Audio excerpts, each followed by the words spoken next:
Ladies and gentlemen, boys and girls, welcome to the Everything is Bad New Fangled Motion Picture Show. You know, Nolan, I'm real fond of this having ribs on movie day tradition. Twice is a tradition, right? I guess twice is a tradition, sure. Okay. Well, welcome, true believers. I don't know if we can afford to do it every time when summer hits, though. Welcome, true believers, to another newfangled motion picture show. I am your host, Niall. And I'm Nolan, the other host. Yeah. I'm the host, you're a host. Oh. Right? Yes. You're my trusty sideshow talk show, or was it sideshow talk show sidekick? Yeah.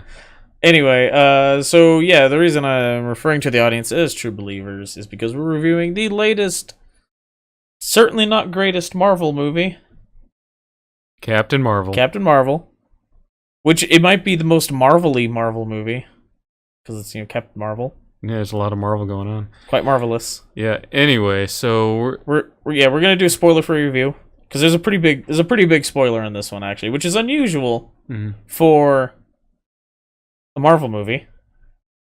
Yeah.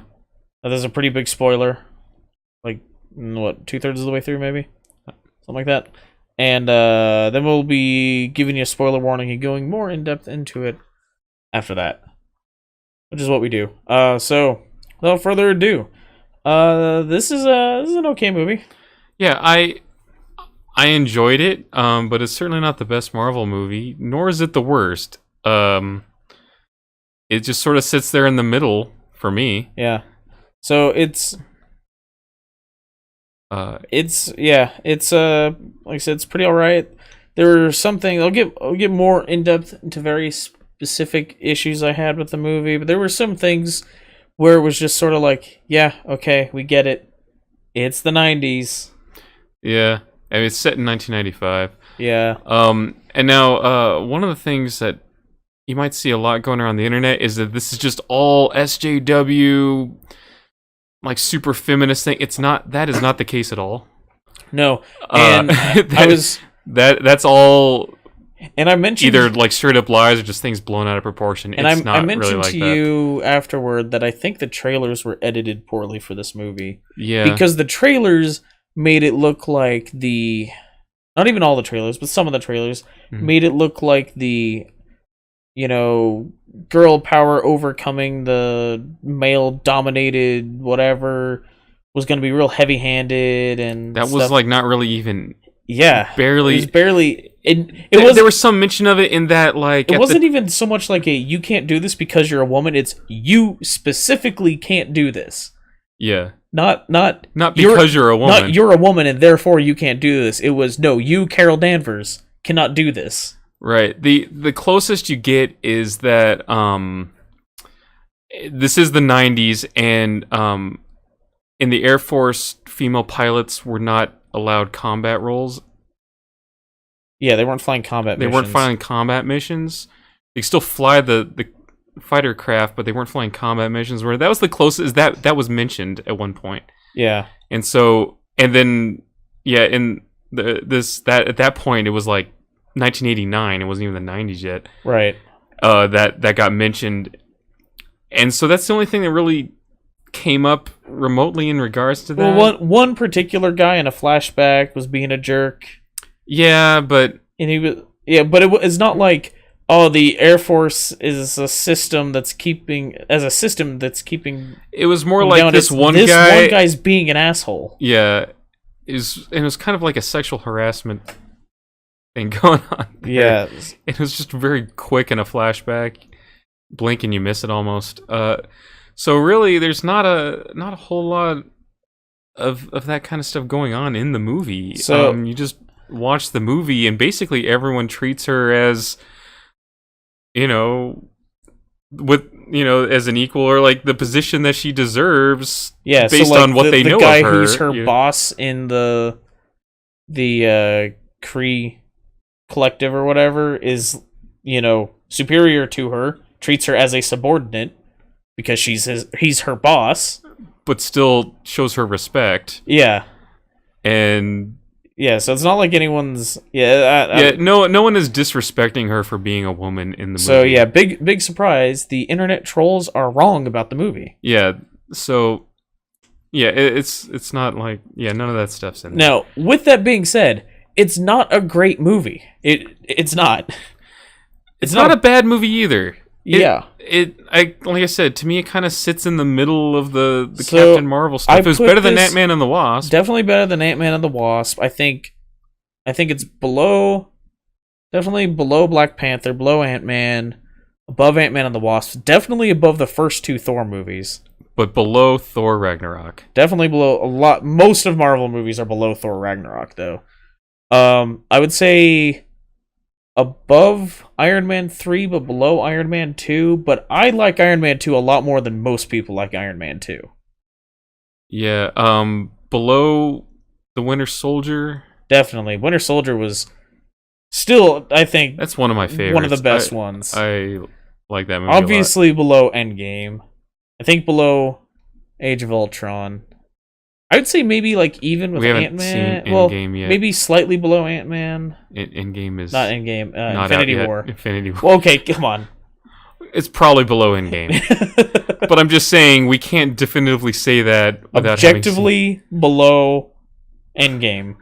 Right now, it is March 9th, 2019, and I am declaring it now. Oops, hit the mic. You didn't just hit the mic. You like almost ripped the XLR cable out. The other thing that from the trailers is that the humor looks really bad. So most of the humor is actually pretty decent in the movie. Yeah, and I have something more to say about the jokes in particular in the spoiler part. Mm-hmm. Actually, I don't think it's really spoiling anything to say, because I'm not saying anything specific, just that Captain Marvel was weird to me because Brie Larson has some rough deliveries of lines. Yeah, she's kind of stiff a lot of the time. Well, there's like, especially early on in the movie, like there were scenes where it's like she's being stoic and a badass, and so she's just kind of being real flat with her delivery. But at the same time, like she's being snarky into the next scene. She's like being snarky and like taking jabs at her squad mates and stuff. Yeah. And it's not like, it's not like, oh, she has some newfound confidence because she's finally getting to go on a mission or whatever. It's no, because her Jude Law's character, her superiors, seems kind of annoyed with how frequently she's being. He even makes a comment about how she behaves that way all the time. Yeah.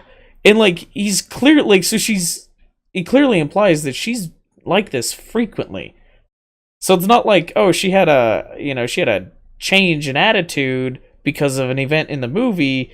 It's yeah, and it jumps back and forth between this like flat stoicness and then the snarkiness. It does get better throughout the movie. It's definitely like the first act that's the problem. Yeah, well, I mean, this movie had 2 directors. I don't know who directed what. Had 2 directors. It had a shitload of writers. There's a bunch of writers. Which means the script had to have been like cleaned up a bunch of times. They had to like kept passing it around to clean it up. Yeah.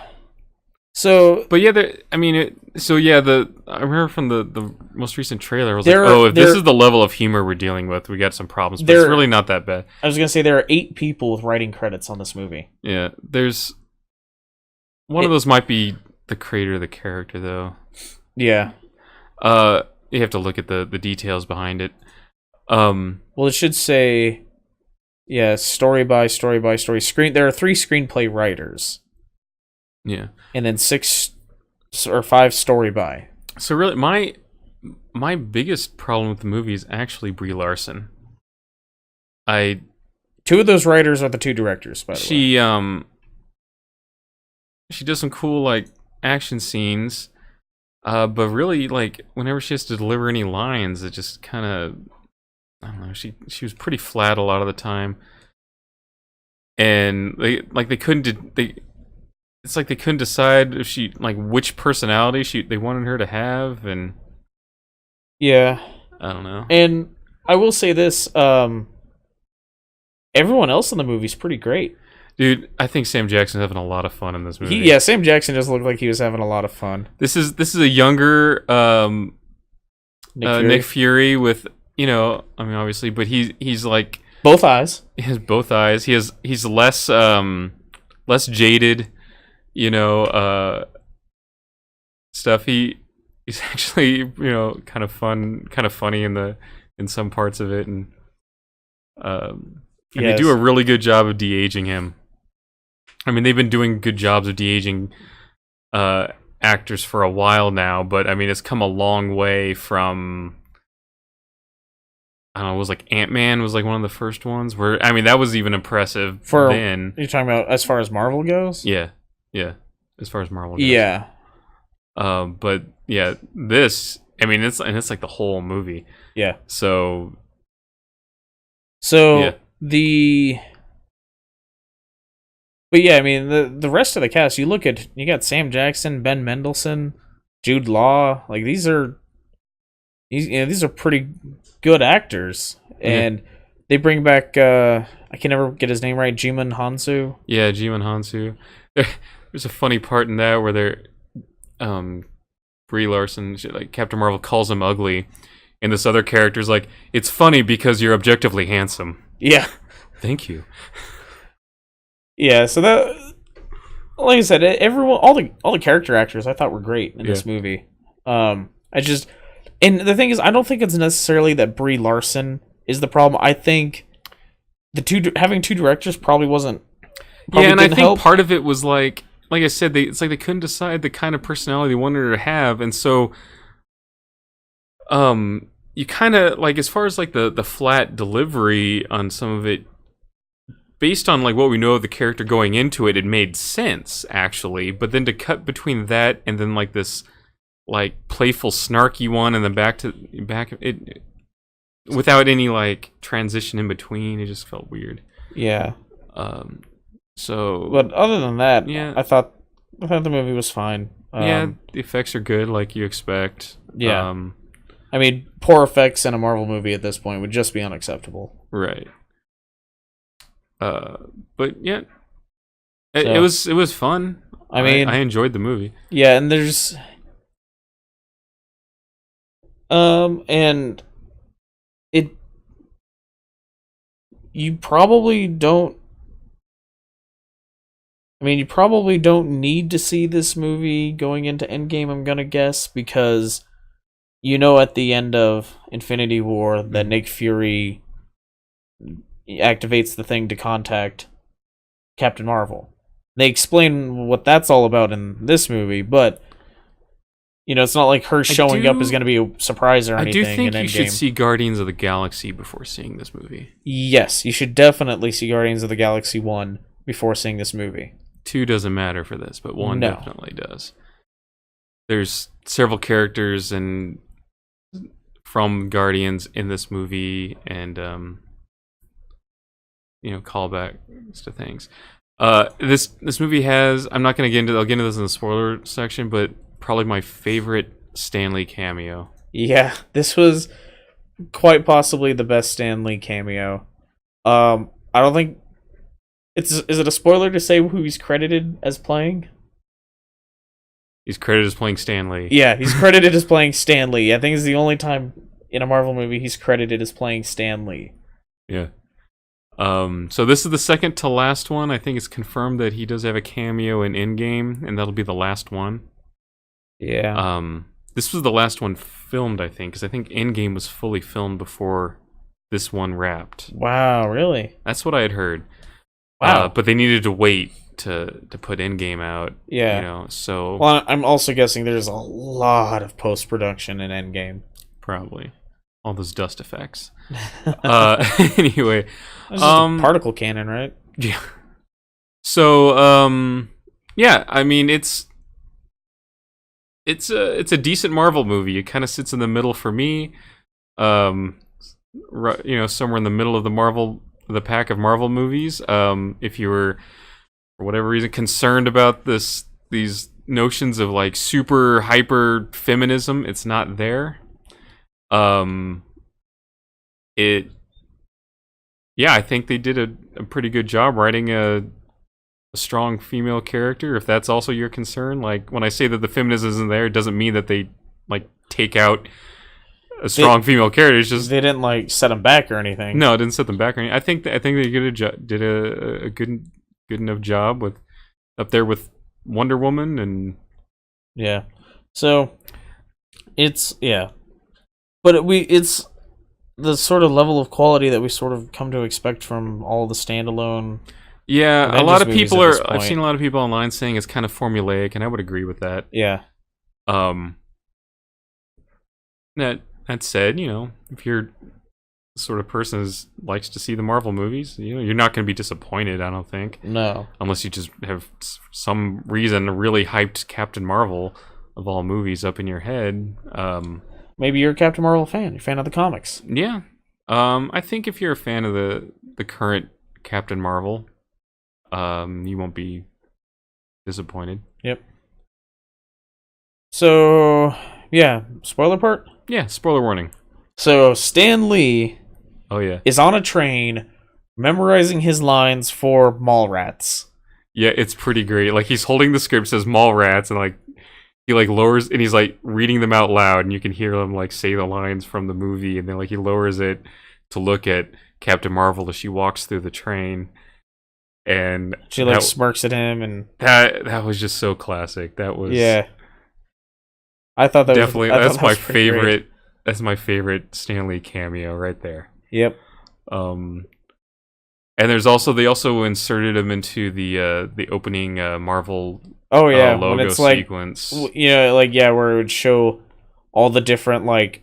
It starts off with the comic book pages flipping, and then it transitions into like showing clips from the different Marvel movies as it like on the faces of the letters as it pans down. It's all Stan Lee, and not just Stan Lee cameos in the movies, but also like him. It looks like in some interviews and stuff. Yeah, or maybe at some premieres and stuff. But yeah, it's just like a bunch of shots of Stan Lee. Yeah, and that was really cool. Yeah. So what was I gonna say? I had something. You had some problems with the movie. I don't know what particular. So the a spoiler. Are you talking about the Kree or the Skrull Kree War? So no, that wasn't an issue I had with it. It's just that there were some. I'm talking about like as far as the spoiler, the major. Yeah. Oh yeah. The major spoiler was that the Skrulls are not really the bad guys, and they're definitely not the aggressors in this war. If you're familiar with the comics, you'll know that the Skrulls and the Kree are both kind of bad guys,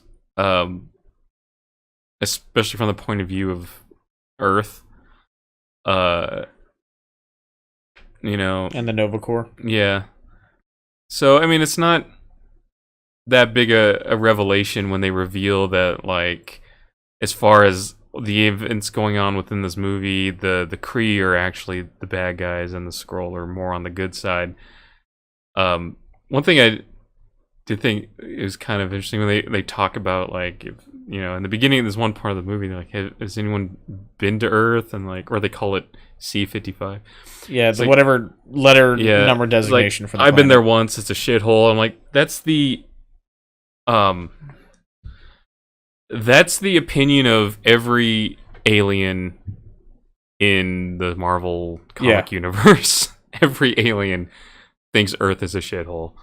Yeah. And it's got its problems, not gonna lie. Yeah. At most, like, within the comics, can get off topic. Within the comics, most aliens' problem is that Earth is comparatively a backwater. Yeah. But it has so many powerful beings on the planet, and whenever they come out into space, they screw things up. Yeah. Like they have no business having so many powerful beings living on the planet. Yeah, we get out into space and it's like, guess what? We're humans and we're here to fuck shit up. Yeah. Anyway, we learn how Nick Fury lost his eye. Pretty lame. Yeah, he was scratched by an alien cat. Yeah, like was really hoping it would be some cool like torture scene or something. And Well, that's what he tells everyone. I know, but like I was really hoping it would be something suitably badass for his character, Yeah. and it wasn't, and that's disappointing. Nope. It was a ginger cat. Looked like Jonesy from Alien. Yep, it had It was named Goose, though. it was an alien cat, so it had like it could open its mouth and like tentacles came out, and it ate people. Yep, and Tesseracts. And well, the one, Yeah. Well, presumably you would eat another. yeah. Yeah, and so at the beginning of the movie, the scenes that established that it's the mid-90s, I felt were a little Oh, she falls heavy-handed. through the roof of the Blockbuster. the Blockbuster. That was like in the trailer, but it was kind of amusing to see like what movies they placed in there. You know, Yeah. like you can clearly see Hook on the shelf behind her. At one point she kind of freaks out and blows up a standee for True Lies. She picks up and examines a copy of The Right Stuff. Yeah. So, but then she goes outside and asks a security guard for where she can find communication equipment, and he points her at a Radio Shack, and it was like, okay, I mean, I'm not upset that there's a Radio Shack next to a Blockbuster. It's a strip mall, like that, whatever. But it was just kind of like, hey, it's this other store from the 90s, even though both those stores, went out of business in the 2000s. Actually, there's still one Blockbuster left. Like, legitimately, there's one Blockbuster left. Oh, is there? Yeah. Not just that Twitter account. There's actually one Blockbuster left, I think. It's owned by Stan Marsh. But yeah, I don't know, like, and the music felt weird in this movie. Yeah. I don't know, like it was appropriate for the time period, but not all music I would have picked. Yeah, so like Guardians, well known for its soundtrack. Mm-hmm. And they're very careful about picking songs that really fit the scenes. And I don't know, like the music in this was just kind of like... Well, one thing I saw online, someone pointed out that so in the movie, Carol Danvers is taken from Earth in 1986, and she doesn't come back to Earth till 1995. Or 1986, 89. 89. She leaves in 89, and then she comes back in 95. And the song that's playing inside her head when she confronts the Supreme Intelligence is a song that wasn't published or wasn't like released till like 93. So there's no way she could have heard that song. Well, but it's in her subconscious. There's no way that she should be real familiar with the song. She did go on a road trip with Nick Fury. Maybe it was on the radio. Maybe. But yeah, I mean the guy had a point that like, how does she even know that song? Like, it should have been a song from the 80s. Is it? Yeah, I would agree with that. But I mean, it's a soundtrack over top of a scene. Is it really in her head? No, well, no, because it showed a record player playing it. Oh, and then the the Supreme's like, that scene. Yeah, she's like, yeah. No, you're right. Like, yeah, you're right. That scene. Yeah, that shouldn't have been in her head. Yeah, she's like, oh, nice touch with the song, is what the Supreme Intelligence says. Yeah, no, I get. Yeah, I know what you mean. Yeah, no, that doesn't make sense then. Right. I would have picked something by like The Runaways. Yeah, something she would have like grown up with, something from the 80s. Maybe. I think some like real bubblegum pop or bubblegum rock rather would have been real appropriate, considering like the time period when she would have been like a teenager or young woman and whatnot. So I just think that I would have picked something by The Runaways or the Blackhearts or... Yeah, I mean, they showed her singing Kiss Me Deadly in a flashback. In like a karaoke bar or something. Well, and... so I don't know. There's a lot about this movie that's just sort of like... Not major issues with the movie. Just a lot of No. little things that are like, it seems like a weird choice. Yeah. But yeah, I mean, like you said, overall, it's not too bad. I don't know. And then at the end, she goes to lead the Skrulls to find a new home. For whatever reason, she's not like aboard the spaceship. She's flying out with like alongside the spaceship. Well, she's fighter escort. Yeah, sure. So I gotta wonder though, now that Captain Marvel is back in the picture, because during the mid credits sequence, it shows Cap and Black Widow and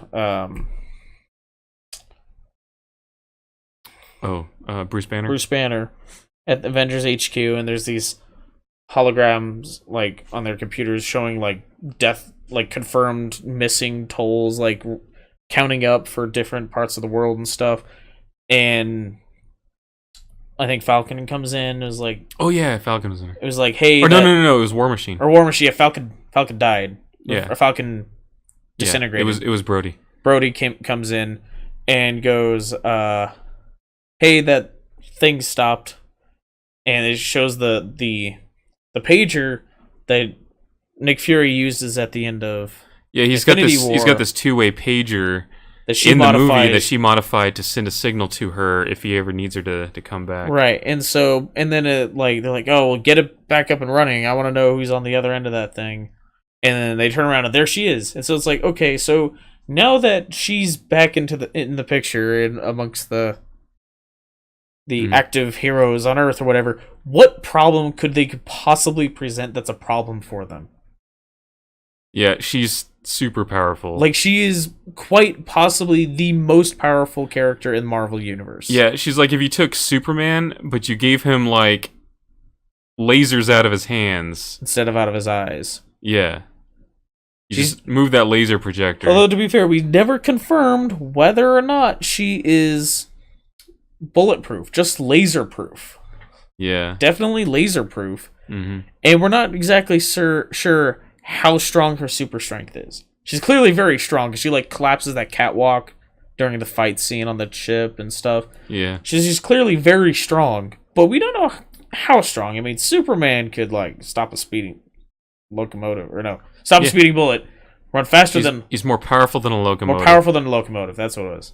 Yeah. Yeah, and, I mean... Again, like, in that one, in freaking Justice League, it was like, oh, Superman's back. Guess what? Steppenwolf's dead now. I mean... Right. Yeah, well, that's why it's kind of getting towards the end of it all anyway, isn't it? Yeah. So we've got Infinity War as the next Marvel movie, right? Yeah. And then Far From Home? I think so. And then there's one more they've confirmed, right? I think they confirmed a Black Panther sequel? Yeah, maybe. I don't remember. Anyway, so yeah, that's... I don't know how they're gonna handle, like, there's nothing powerful enough to threaten them now. Right. Unless she just goes back into space. Yeah, I guess that could be. It seems like kind of a dick move, but... Yeah, I don't know. We'll see. We'll see what happens. Maybe she has to sacrifice herself. Thanos is gonna be tough. We'll see. Yeah. I mean, she's definitely gonna need her around to fight off the Thanos copter. Yeah, because they need someone who can fly. And, you know, the other characters who can fly aren't good enough for that. No. No, they're not. But, so, yeah, that's Captain Marvel.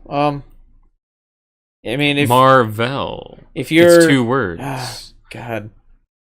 No, see, that's... The original Captain Marvel was actually named Marvel. I know. It was a dude. In the comics. Not a woman like it is in this. But there's a scene where, like, Nick Fury is calling her Marvel, and Carol Danvers, no, it's Marvel, 2 words. Like, that's what I said. Yeah, so... Yeah, I had something in my mind that was... A problem? A problem. Well, no, I think it was what I ended up explaining. It was the issue of like her being tonally different, not Yeah. just scene to scene, but shot to shot. Yeah. That was honestly my biggest problem with the movie. The movie wasn't totally different, really, but No, she was. Yeah, the way she interacted and delivered lines was totally different. Like I said, not just scene to scene, but shot to shot. So, anyway, what's our next movie, Nolan? Not Wonder Park. That movie was Definitely not dumb. Wonder Park.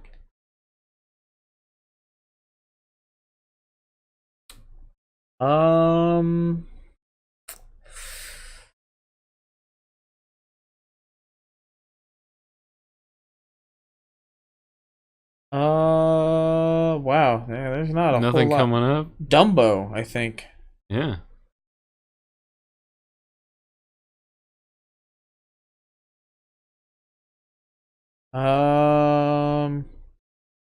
Yeah, looks like Dumbo's probably it. Maybe Captive State?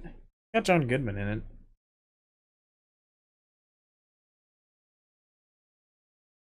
I thought there was something else supposed to be coming out in March. Is it? Oh, no, never mind.